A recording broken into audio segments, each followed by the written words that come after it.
Welcome to Greek for a Week. I'm glad that you have joined us this week.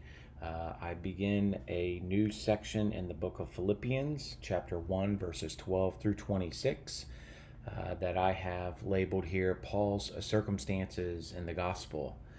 This week we're looking at two verses, Philippians 1, 12, and 13, which begin a new section in Paul's letter to the Philippians. We looked a few weeks ago at his Thanksgiving section, which is chapter 1, verses 3 through 11.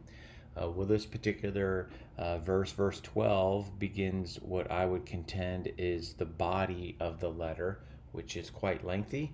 But this is where Paul starts to establish what it is that he's going to discuss throughout the letter for or on behalf of the Philippians. So we'll translate verse 12 here, and then we'll translate verse 13 here. So Paul begins, "Now I want you to know, brethren, that which is according to me has arrived for greater progress of the gospel, so that my chains in Christ has been evident in the whole palace guard and to the rest of everyone." So again, I mentioned the new section in Paul's letter here. I mentioned the body of the letter, and we know that that's taking place. There's a new section that begins when Paul uses some kind of a concept here. I want you to know. I do not want you to be ignorant. So this is where Paul begins to express what it is that the Philippians need to know in light of the circumstances, in light of the situation or the occasion for the particular letter. Many of you watching this video probably understand that Paul's letters are occasional, they're situational. So this knowledge, that Paul's wanting the Philippians to have is based on the situation or the occasion of the letter. You have gnoschein that I just underlined here. That gnoschein is a complementary infinitive to boulamai, and boulamai is I want you. I should say I want, and then I want you. So what is it that he wants them either to do or to know? And that's where the gnoschein, I want you to know.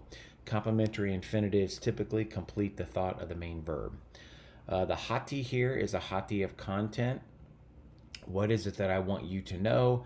And then he further describes that in this direction. The ta kata here, you have a ta that is your article, and that article is known as a nominalizer, so it changes the prepositional phrase to be the subject of this verb here, eleluthen, all right, which is a third person singular, perfect active indicative of erchomai. And then lastly here for verse 12, you have the word ace, which is probably for the goal or for the purpose of. So Paul says here that which is according to me, or the circumstances that surround me, are for. So what's the purpose, or the goal here is for a greater purpose for the gospel.